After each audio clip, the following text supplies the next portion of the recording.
Well, good morning, everyone. This is Gene Stenson, President of SCDC. So glad to have you with us today for another one of our webinars. We started these a few weeks ago as a result of our survey that we did to our membership regarding resources and information that would help everyone during this COVID-19 pandemic. One of the areas that came back as a result of needed additional information was in the area of FDI. So when we put the survey out, we asked some of our members if they had information they'd be willing to share with the rest of the membership. We had some good members that did step up, and that's who we're going to hear from today on this SCDC digital event. Around the area of impact on FDI and how our communities can best prepare themselves moving forward. Before we get started with the introductions, I wanted to give you just a couple of housekeeping rules, not rules, but suggestions. This is an interactive session. Everyone but the speaker or the person that will be speaking will be muted, but there is the opportunity for you to ask questions. At the bottom center of your screen, you will see a Q&A tab when you scroll at the bottom of your screen. At any point, you can type a question in there. The speakers will be monitoring those questions that do pop up, and they will take breaks along the process and can respond to those questions. Also, don't worry a lot about taking any detailed notes. The speakers have given us the ability to repost their PowerPoint slides that they will be talking through, and also the entire webinar will be recorded that you can go back and look at a later time. So let's get started. I'll start at the top and introduce our panelists. First up, that will be starting out this morning will be Matthias Bayer. Matthias acts as President and CEO of the Transatlantic Business and Investment Council based in Atlanta and Berlin, Germany. TBIC is a member organization for local and regional EDOs and connects them to European manufacturers who expand in the US. He, in his former management function for an international consultancy, he supported European companies of various industries as they entered the US markets, and is thereby well connected to both the US and European business communities. Next, we have Philip Marshall. Philip coordinates and projects and sales activities out of Navigator Consulting's Dusseldorf office in Germany, where he manages as part of Blair and Partners Strategic Location Consultants. Since joining forces with Navigator in 2015, he has managed a total of 12 foreign direct investment projects out of Germany, Switzerland, and China. He has also developed various programs and workshops aimed at giving practical advice to EDOs on the topics of FDI attraction and intercultural competence. Our third and final speaker today is James Blair. James is the founder and managing director of Navigator Consulting, a specialized consulting firm providing site selection services to international companies looking to set up or expand manufacturing operations in the United States. Mr. Blair began his 25-year career at Georgia Economic Development in 1987 as executive director of the state's European office in Brussels, where he was the primary contact for European headquarter companies with existing U.S. operations. From 2010 to 2012, he was director of the Foreign Direct Investment for Georgia Economic Development. In that role, he oversaw and coordinated the business recruitment efforts for the state of Georgia's FDI offices in Europe, Japan, Korea, and China. Prior to founding Navigator Consulting, Jim was the managing director of the German-American Chamber of Commerce South Services, their site selection services consulting division for the German-American Chamber out of Atlanta. So we'll get started this morning. I think Matthias is going to be the first one up to get us going. Thank you, everyone, and hope you enjoy.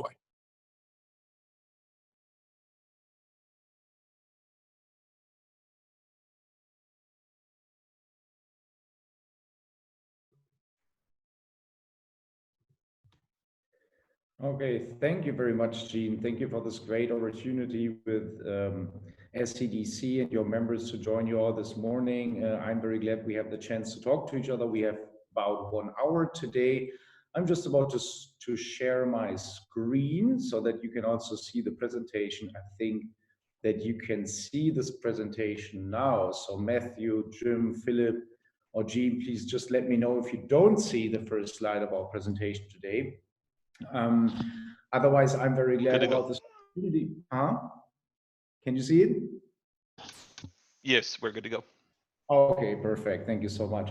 So also thank you all for joining us this morning from wherever you're joining us. I'm calling in from Berlin, Germany. It's 5 p.m. in the afternoon, still more or less sunny outside.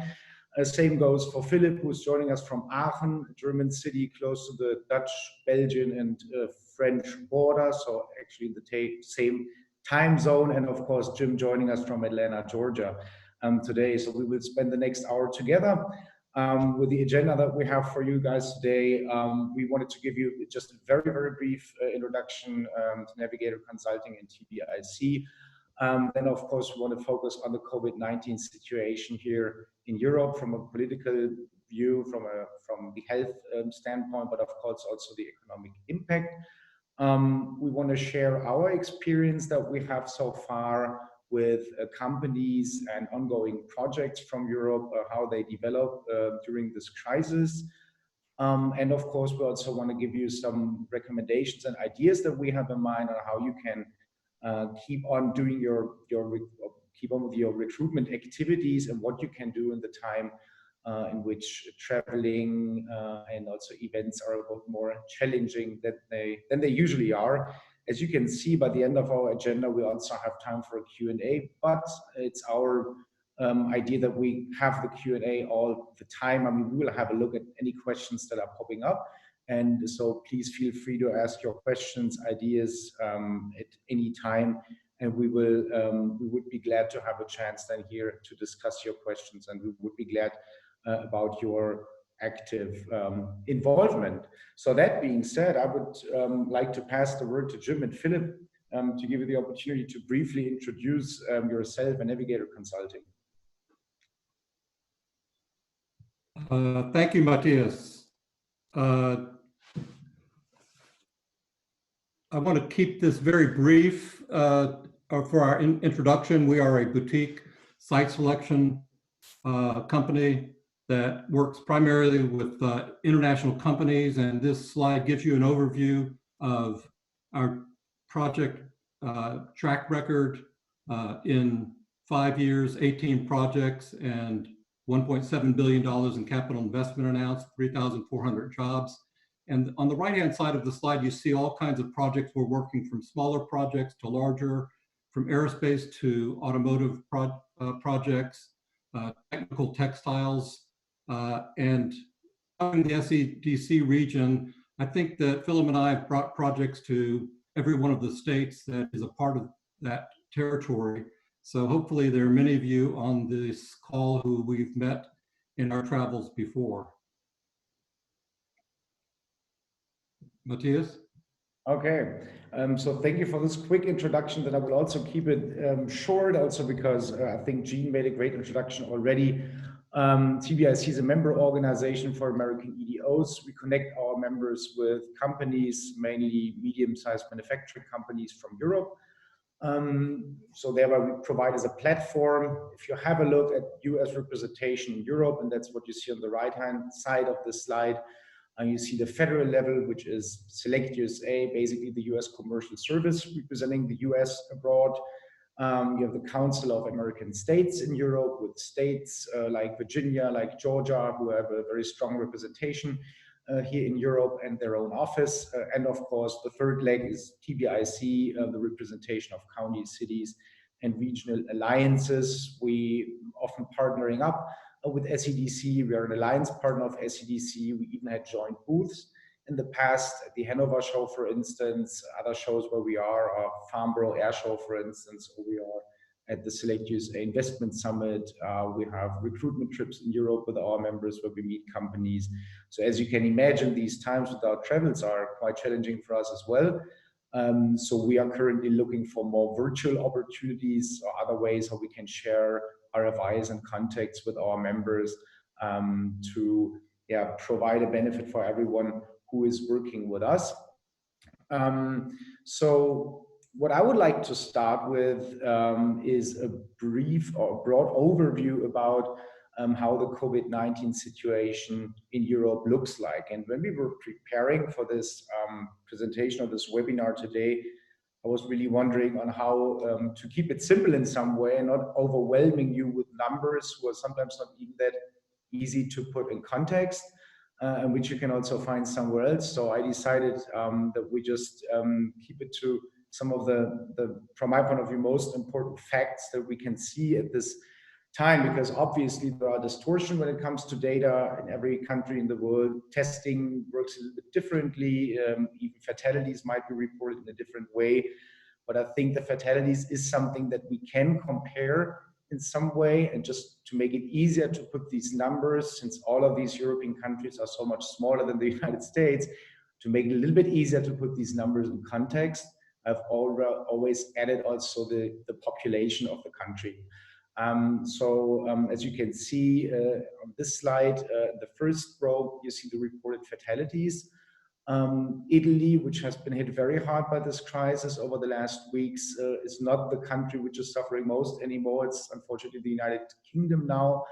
And if you put this number in context, like 32,000 reported fatalities, that would mean for the United States about twice as many fatalities as the US has at the moment. So roughly 190,000 would it be, if I'm not wrong. So that is something where might make it a little bit easier for you also to see how the situation here looks like. So the United Kingdom, France, Italy, Spain, which is not on this list, also Belgium are hit very hard by this crisis. Germany, the situation looks quite okay. One of the reasons for it might also be that in Germany, those who were infected first by this crisis, by this virus, so in most of the cases, people were slightly younger than they usually are, because many of them got infected on skiing vacation in the Alpine area somewhere in Austria.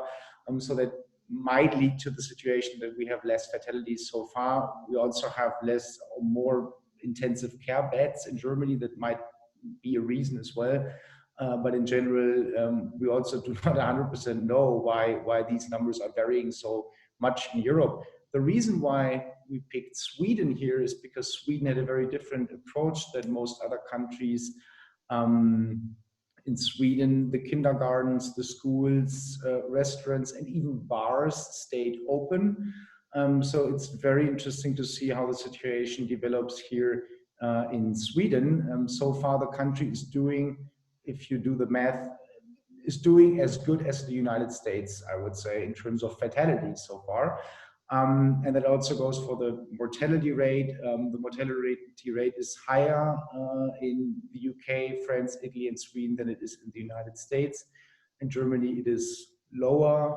Again, might be one of the reasons, because one of the reasons might be the higher number of intensive care beds.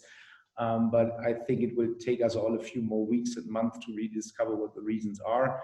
When we have a look at the policy over the last weeks, then we can, of course, also see that the number of cases and fatalities also reflect in the policy measures that have been taken. The United Kingdom for quite some time was way more open than most other European countries, but had to circle back in some way with the initial strategy. So had a pretty strict lockdown over the last weeks, a curfew, as in France and Italy, whereas the restrictions in Germany were a bit more similar, I would say, to restrictions in the United States. Germany is a federal state like the US, so the different areas and states within Germany have their own measures. But in general, if we take the average, it looks very similar to the US. In Sweden, as I've already mentioned, a very open policy. And it seems to remain like that in Sweden. Also, Italy, France, and Germany are about to relax the restrictions that are currently in place. It's just the United Kingdom where things will more or less stay as strict as they are at the moment. But also here, of course, there is an ongoing discussion on when and how to relax the restrictions which are in place. So I would expect that things are also getting better and more open there as well.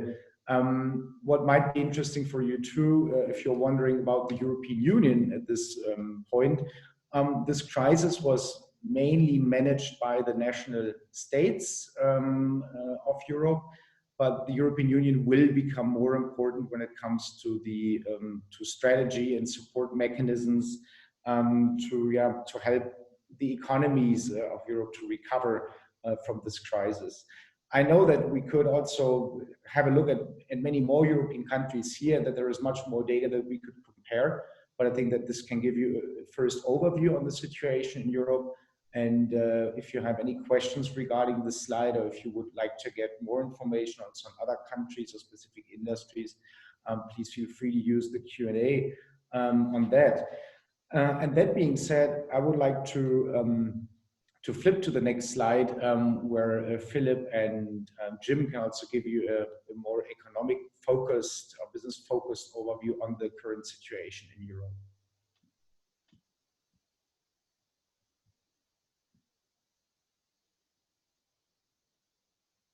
So Jim and Philip, maybe you can take over at this point. Cannot hear you so far. Here we go. Yes. Hello. Can everybody hear me? I can hear you very well. Okay. I hope my video is also coming on. Thank you, Matthias, for this update in terms of health and protective measures across the EU. I'd like to talk briefly about the economic impact. And actually, I'd like to start with the long-term view, because that's probably what everybody is most concerned and most interested about. What will happen to the EU economy, and in fact, what will happen to FDI out of Europe. So when you look at the graph here on the slide, you will see that there is, in fact, a significant economic downturn projected for 2020 throughout all of Europe. And incidentally, you'll see that the largest economies of Europe, for example, Italy, UK, Spain, France, are among the most heavily hit by the crisis. And obviously that affects FDI into the US, the UK being out of Europe, the most number one position for FDI in the US, Ireland, in fact, on position number 3, France on position number 4. So these countries that are expected to have an economic downturn are the ones that have been investing the most into the United States. So what we see also in this graph is that the economic recovery out of this crisis is not expected to fully recover by 2021. You can see for a lot of the economies, there is quite a recovery expected, but it will not reach the levels of pre-crisis levels. So for example, for the entire European Union, you are seeing that an expected GDP downturn, real GDP of 7.4%, and then an expected increase in GDP in 2021 by 6.1%. And this is pretty much across the board for all the countries in Europe. You see this slight rebound, but not quite to the pre-crisis levels. In terms of FDI, if you trust a study by the United Nations Conference on Trade and Development, they expect an up to 40% decrease in the global FDI due to the corona crisis. Here we have to say that this is a March study, so it could very well be that this number is actually even underestimated, and it might even be more than that. So this is quite a scary number, but in fact not as scary as what you saw during the last large economic crisis, the world financial crisis, where this metric almost completely plummeted. When you look at the short-term measures, you will see that most of the national governments in the EU have put protective measures in place, most namely the furloughing or short labor initiatives, which in Germany is called Kurzarbeit, where the welfare programs, the state programs take on a part of the salary, actually significant parts of the salary, in order to help the companies during the crisis. And if you look at Germany, you see 97% of companies have filed for short labor initiatives in some form or another, which shows you the effect the crisis has already had on the industry. Similar things, same things can be said for other big European countries, also the UK and France, who have similar programs in place. Emergency relief and loan guarantees have been passed by most EU governments that help small companies through the initial stages of the lockdown. And what we're seeing now is a very fierce discussion in the EU about the stimulus packages.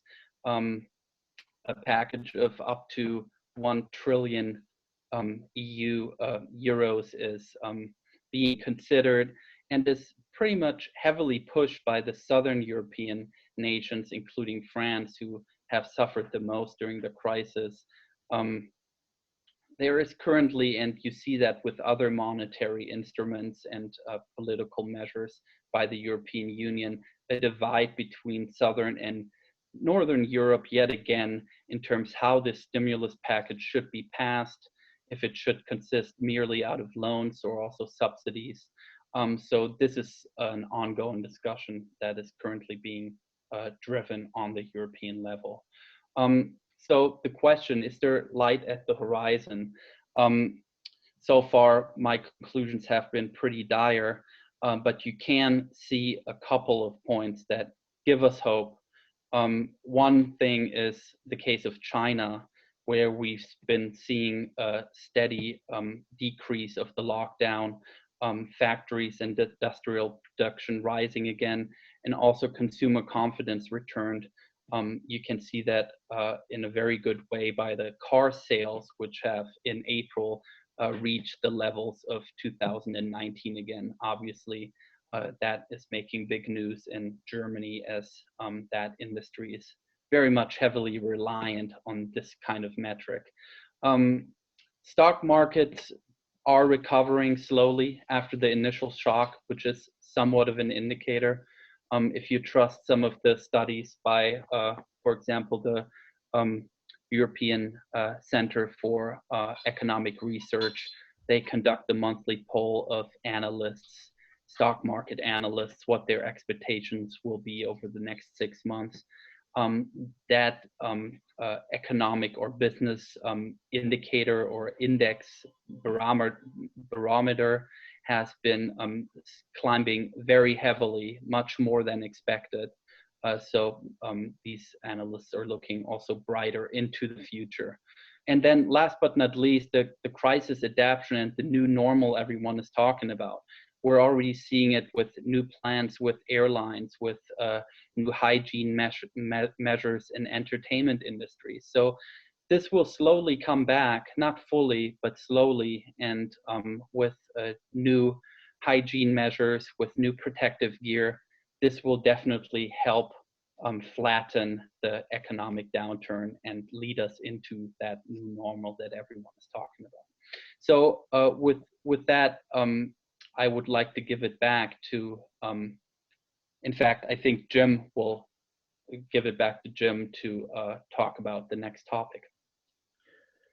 Yeah, and if I may interrupt at this point for a second, Jim, before you're going, I think it's time for our first poll now. That's correct. So what we would like to ask you is that in light of the business and development effects of the COVID-19 crisis, will your organization change its FDI business attraction efforts? And you have 3 different options here. You've got almost 1 minute. We should see it very soon, which kind of result we will have. So will you increase your efforts for FDI attraction? Will you rather reduce the efforts because you have to focus on other challenges in your communities and states, or do you not expect any change in your efforts? So you have a few more seconds, I think, to respond on that, and I'm very curious about this already. Before Jim goes on to share Navigator's experience so far with companies and ongoing projects, and how this current crisis influences their ability and plan to invest in the United States. So, very interesting picture here. So we see it's almost 50-50, nothing will change, or you will want to increase your FDI attraction efforts. 10% of the participants might reduce the FDI attraction efforts. So that's a very interesting result, I think. And Jim, maybe you want to go on from here. Yes, excellent. Thank you. Thank you for that.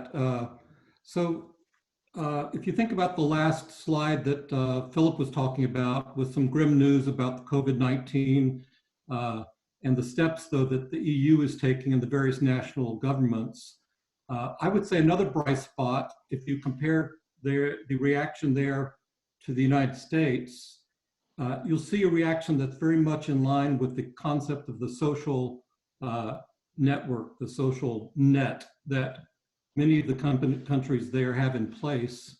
So you saw, for example, the Kurzarbeit in Germany, where salaries are being subsidized by the federal government so that employees do not need to actually be terminated. They can continue to be employed. That is something many companies will be taking advantage of because they don't want to lose that talent. And the people obviously want to pay their leases, buy groceries, etc. But you see this program going on in the UK, where the UK government is matching up to 80% of worker salaries. France has similar programs. I mention that because the impact on the everyday person, I believe, is going to be much less dramatic in Europe than in the United States. And that's going to be good for their consumer confidence and their ability to get their market back up and running. So if you look at this next slide, though, I thought it would also be interesting to look at a recent survey by The Economist. If you go back, Matthew, on this slide, the impact on business confidence. At first glance, and this is the Economist Intelligence Unit that just about 10 days ago did the survey of nearly 3,000 executives around the world. The initial reaction to the question, what are your expectations for the next 3 months? So this would be leading into August, appears to be rather grim as well, with the recipients saying about my company, nearly 18% think it's going to be a downturn, the industry 22%, in my own country 36%, and the global economy 39%. But I guess maybe I'm the glass half full person, because actually I look at this in the face of the grim statistics that we're looking at and how we might feel personally about the drama that is going on. These are actually pretty positive messages. In other words, the executives who have control over their own fate, making their decisions for the benefit of their company and their industry and their business and their employees, they are actually much, much less pessimistic than when they look into areas of the world where they have no control. And it's much like that across North America, Europe, very similar levels of confidence and optimism, pessimism, however you want to look at it. But I think it means that people are not, the business world is not collapsing and throwing up their hands and saying, okay, that's the end of the world. So personally, I think it's a positive sign for what we'll see over the next 6 to 9 months as business comes back. The next slide shows you a little bit about what our project world looks like. And of course, we've been heavily impacted first by the trade and investment policies of the present administration, the US. So our project level dropped dramatically, just as FDI dropped dramatically from 2017-18. It's leveled off in 2019, but specifically to what happened in light of the coronavirus, we had 3 examples. We have an aerospace supplier project, very much dependent on the aerospace industry. So you can imagine how terribly affected they were. So they've put their project on indefinite hold. They were already facing Boeing 737 MAX issues that were affecting confidence in the industry. Another project we have, and I think this is more typical in case 2, is an arms and ammunition, light ammunition project. And this will be more typical of what you should be seeing in your world. If a company, whether they're from the UK, Germany, Switzerland, China, Japan, if they are well on the way to serving their market with quality products, with good logistics, their project may be on hold. It may simply be a slowdown because of travel restrictions. This project is absolutely on its timetable. There's no expected change for this. It will continue to go forward. We're in the last stages of the final site selection, and there's no evidence that that's going to be affected by any of this at all.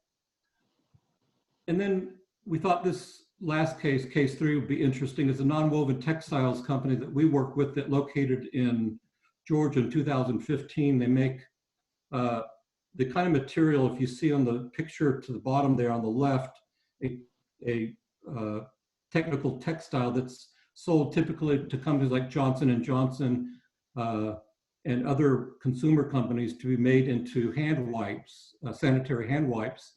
So in Germany, at the beginning of the crisis, they were contacted by the government and asking them, can you respond and make some masks to help our PPE situation? And they rapidly installed the production line. And in contrast to what happened here in the US, for one reason or another, the company approached the state government here in Georgia, they approached the federal government, and basically no one called back to say, hey, sounds like a terrific idea.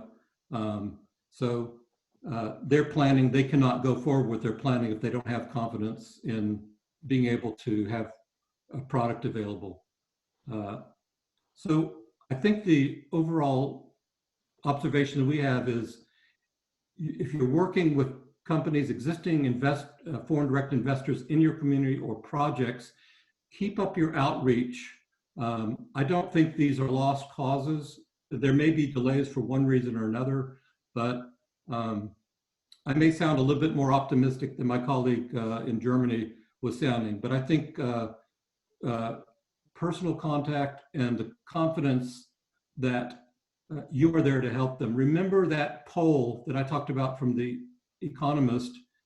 When people are looking way across a continent or way across an ocean, they don't know what's going on. They don't have all the information. So you can help make sure that your clients overseas are confident that you are there for them when they need you.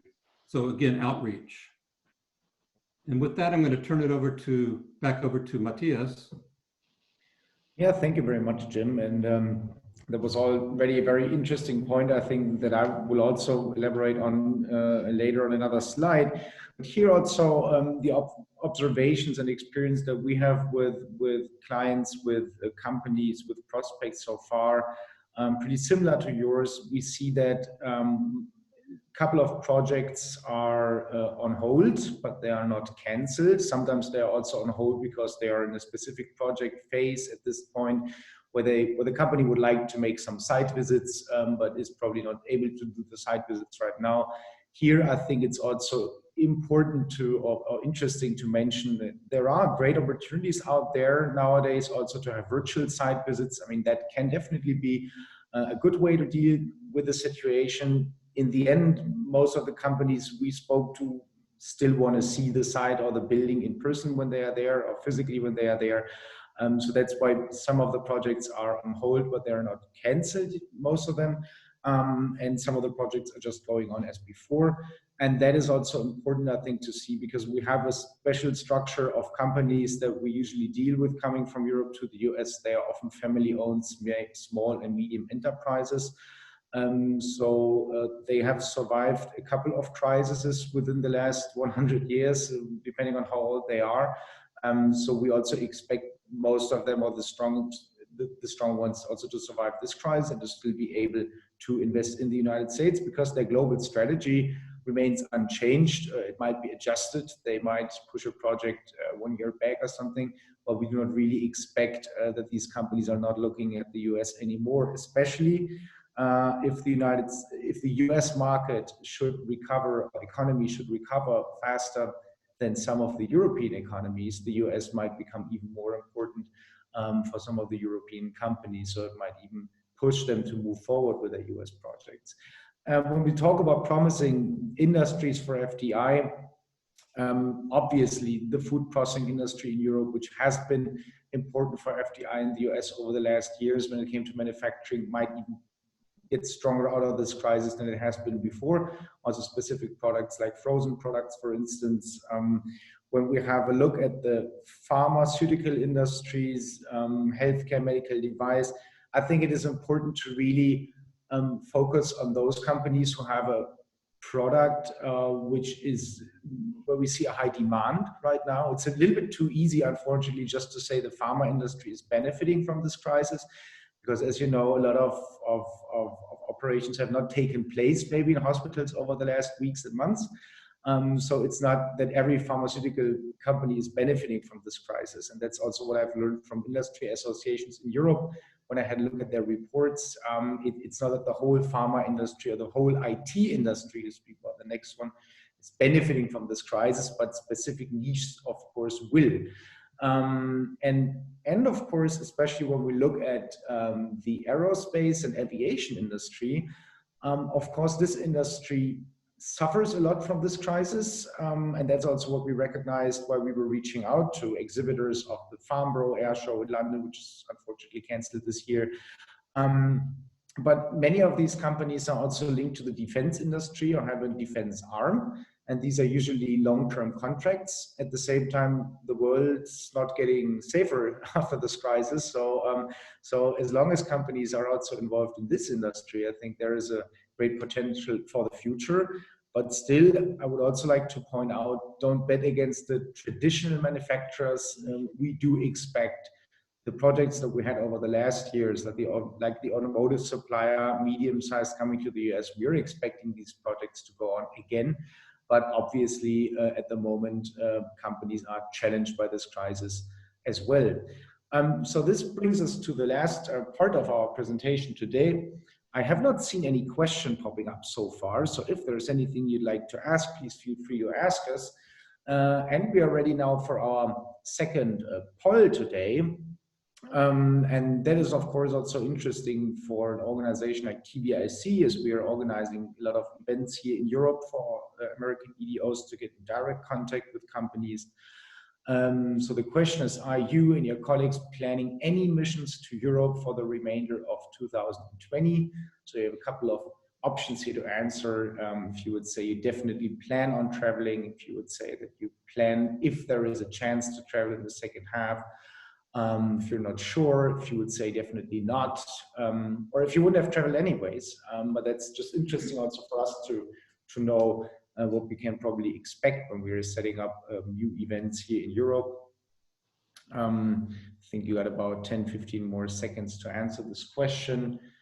I see we still have about 20 minutes for our webinar today. So now we should see the result. And interesting, about 50% say they are not sure the situation is too uncertain at the moment. About 30% say they will definitely not travel. And but more than 20% plan on traveling in the second half of the year. So I think that also reflects very well in how foreseeable the situation is at this point. So thank you very much for this response. And also some of the aspects were more or less mentioned by Jim already, but still I would like to give you a couple of recommendations of where we see opportunities on how you can work on foreign direct investment or try to recruit companies in times like that. Very important from our point of view is maintain your relationships. So keep in touch with the companies that you have been in touch with already, or the companies which are in your state or in your community or county already. Do not just reach out with a typical sales pitch and look, this is my new site and so on. I mean, you have to adjust it somehow, but also just ask them on how can we help you, and that's important, I think, now to provide help and guidance also with existing prospects. And that's very important, I think, in a crisis time like that. Ask them, how can we help you? And then you can see if there is a way you can help them, or if you can introduce someone who can help them. And I think that these companies will not forget about that when things are getting better again. It's a way to keep contact. On the other hand, I'm always cheerleading, let's say, the personal meetings, the personal relationships, which are, from my point of view, really essential for this kind of business, especially when it comes to international companies who are going to the US for the first time. But still, a virtual meeting is better than no meeting. And as we are here today in this webinar, I'm glad that we all have the chance to virtually meet here, which is better than not meeting at all. So definitely it's something that you should also offer the companies or prospects that you're in contact with, that you can always have a conference call or a Zoom call like this one. Of course, there is a lot of data out there. If you have a look at exhibitor lists at trade shows in Europe, for instance, which have been postponed or canceled, or trade shows in the US, you can still find a lot of this information on the internet, and then you can still try to reach out to the companies yourself. Of course, there are also great partners of SEDC like WebTech who provide information for online research and data. So that is definitely something where you should have a look at what you could do here to be well prepared and to at least get more context that you can reach out to probably after the crisis, or when things are slowly getting back to normal. It's easier to foresee how the situation will develop. And of course, last but not least, improve your local assets. And that being said, that does not just mean your marketing strategy, it also means your sites, your buildings, probably the overall strategy that you have, because we think that this is very important to be ready when the companies are coming back. And you can definitely make use of this spare time that you have right now and to prepare for that. And that being said, we have a third poll for today. And this poll asks you whether you have an international or an FDI attraction strategy in place in your EDO. So do you have a sophisticated strategy? Do you have a rudimentary strategy? Are you currently working on a strategy?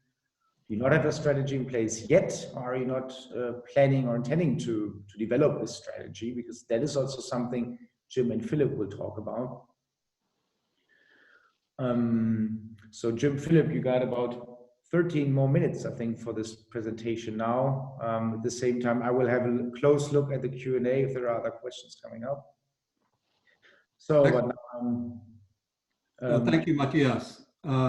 So Matthias talked about some of the activities that you could be doing to continue your FDI attraction efforts, your research, your maintaining contacts, and a lot of this to all of us sounds very familiar. It's something that we feel that we're doing. In this next slide, also you'll see a lot of information that is going to be kind of, well, that's a no-brainer. I'm going to stop a minute and let Matthias interpret the results. Well, I think that fits very well also to your slide in some way. I mean, like a third of our participants now are currently working on an FDI strategy, which is good. While more than half of our participants today have a strategy in place already, and just a low percentage of less than 15% who do not have a strategy in place yet. So Jim, how can you help everyone who is currently working on a strategy to make it even better? Well, I think the first thing, again, is to try to understand what for your community the new normal is going to be. I hate to use that term new normal, but what has changed, or how do you need to look at the world a little differently? And one of the things we say is there's going to be increased dependence on local production. That's going to be good for investment coming into the US and domestic capital investment as well. And a lot of this revolves around the supply chain question. So there'll be new industries coming in, as well as companies looking at their own supply chain and saying, how can we do this more efficiently at a less cost, and where do I find the workforce? And we mentioned the idea of reshoring. Those might be American companies coming back, but it's also a lot of foreign companies looking to expand their markets into North America. We put down here three components of what we suggest that you be looking at. And one is to really take a close look, a real deep dive assessment of your community. And we list the different things you want to look at. Again, those are the things that are obvious when you're doing your strategic planning. And then what is your value proposition in the middle box? What makes your community different from other communities? And then we say also be prepared for FDI prospects. All of these components are something that we encourage you to look at with very open eyes. Although we preach this regularly, and there are other specialists involved in foreign direct investment, and there are organizations like TBIC. The easiest thing for any economic development organization to do is simply take the marketing material, copy and paste, and then try to sell what you sell to Boston to the guy in Paris or the company in Berlin. That is not a good plan, because the people overseas think differently. They have different questions, they have different concerns. Yes, they're all looking for excellent business locations at moderate costs, and they're looking at logistics, but it's imperative upon you to be able to explain that in a way that they understand. Just taking one important factor, for example, like logistics, the first thing we hear from every community is about the interstate highways, which obviously are very important link to the logistics, but often we hear a mention of I-64 or I-25, and there's no clue as to what the value of that I-25 is. Where does it go? Where does it start? What's the volume? Is it a link that connects the supply chain between Mexico, the US, and Canada? Describe the value that your logistics argument has for these companies, for example. I won't go into any greater detail, but you have this to look at, and we are all available, Jean, Matthias, Philip, and myself, to answer any specific questions about how foreign executives look at the world differently and how you might fine-tune your strategy to be more effective.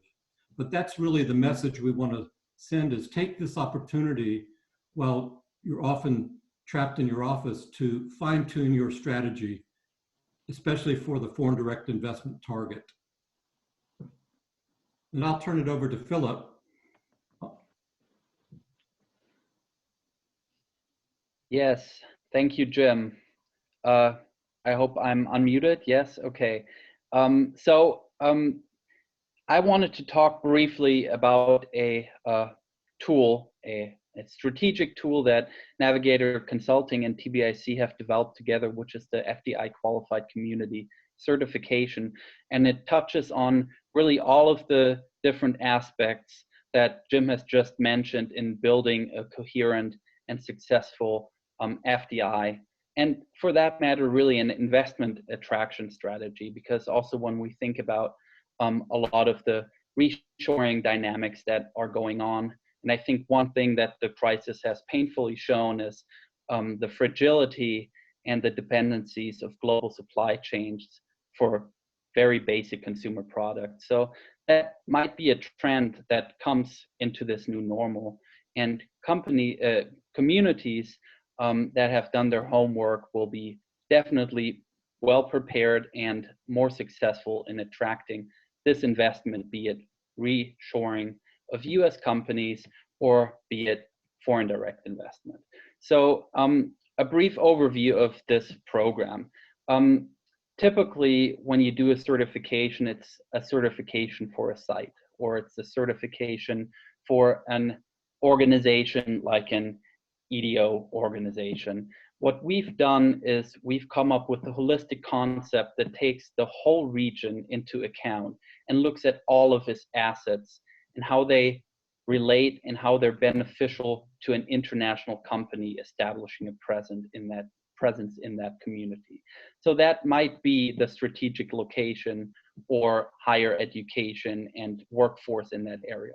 But it might also be, what is their operating cost environment? What is their ability to have taxes and incentives reduced for the operating costs of the company? What is the local leadership like? Are they experienced in working international investment projects? And very importantly also, do those communities have the right product? The sites, the industry parks, or the inventory of buildings? So we're looking at a lot of these things, and then also at the soft factors, where I would like to highlight local leadership. So part of that program involves an on-site visit with a local leadership training. Overall, it's a 5-week process. And if we skip to the next slide, you will see an overview of how that certification looks. First of all, what I would like to mention is it is a TBIC program that we have developed together with that European FDI platform organization. Therefore, it is for TBIC members. That being said, there are the opportunities to apply for membership if you are indeed interested in becoming a member and in this interesting program that is also a very good way of marketing your community to European investors. So it basically starts with a comprehensive community survey, a detailed questionnaire that we send out, and as international site selection consultants have a look onto many different subjects, from investment ready sites to the overall economic and demographic factors, to workforce development programs, to local leadership, quality of life aspects, all of these things that really help you gain deeper understanding of what are your strengths and weaknesses of your community, and also be able to benchmark, saying, we're a small community of 50,000, about an hour away from a larger city. How do we fare with other communities that have that same strategic location or that same strategic profile? It then goes to an on-site assessment. We do a 1.5 to 2 day visit with TBIC membership and us from Navigator Consulting, doing mock site visits, doing the aforementioned leadership training, where we look at site selection insights, better working investment projects, intercultural competence, how to work with international investors from Europe, how to adjust your marketing pitch, also strategic planning for FDI, and also better marketing your community product, your sites. What is important for an international investor? What does he look at when he looks at a site flyer, for example?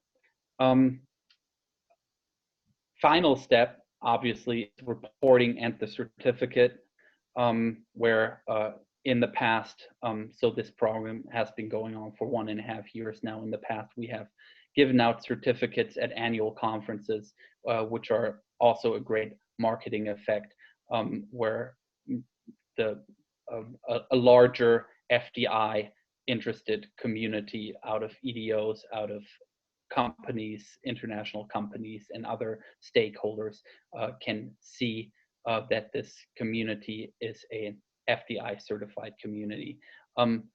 Additional marketing perks through the TBIC network that I will not go into closer now, but if you are interested, you can definitely reach out to Matthias, Jim, or myself. This is what the map currently looks like after about 1 year of having certified communities, 8 certifications, pretty much well distributed throughout the map. Obviously, a focus on the territory of SEDC, which I'm sure Gene and the others will be happy about to see that. but in fact, also the Midwest and also the West with participants, with certified communities. So we are definitely planning on expanding on this. We have interested members.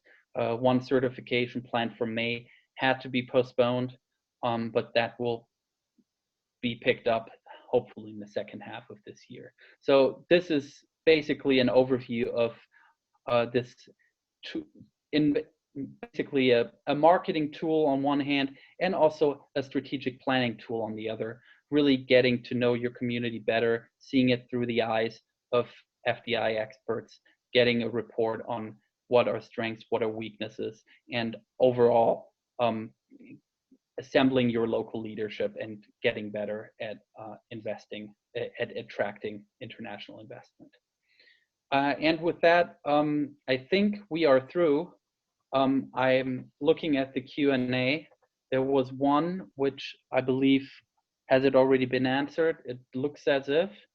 Yeah, I just wanted to thank you very much, Philip. I just wanted to that question. There was just the question on how many communities in the US have been certified so far, and I think that question has been answered. There was also the question on the ballpark of costs that are involved with a certification like that. Of course, that depends on the size of a community, also on how extended this certification should look like. But it starts from $12,000, including the mock site visit. So just to give you a ballpark. But please feel free to reach out to Philip, Jim, or to me if you're interested in getting more involved here. I just have a look. There is no other question at this point. So I would really like to thank you all very much for your participation today, also for your active participation. When we have a look at the polls that were very interesting for us, I hope that this time was well spent for you as well. I wish you all the best for the upcoming weeks and months, and really hope that we can see each other soon again. Maybe in August in Nashville, there is an SEDC annual conference, I've heard. So we'd be glad to come back. So if there isn't anything else, Jean or Matthew, Jim or Philip, that you'd like to add, then I would be glad to say. I'd just like to thank everybody as well for tuning in. Sorry we didn't have direct communication, but it's always a delight to be in front of EDOs. And we want to wish you all good luck, good health, stay safe. Same from here, also from Germany, from the western side of Germany, not Berlin, which is on the other side of the country. Thank you for tuning in, and I hope that everyone stays healthy, and I can't wait to actually start traveling again. Let's hope that this will resume some point in the near future. And thank you, Jean and SEDC, for providing a platform for this discussion. Yes. Yeah. Thank you, Matthias, Philip, and Jim. Glad to have you participating with us in another SEDC digital event. And for those of you on the call, we appreciate you tuning in. I know you picked up some great information, current status of like FDI, what's going on, but then a lot of ideas about how to better prepare for the future for FDI. So thanks again, everybody. Have a good day.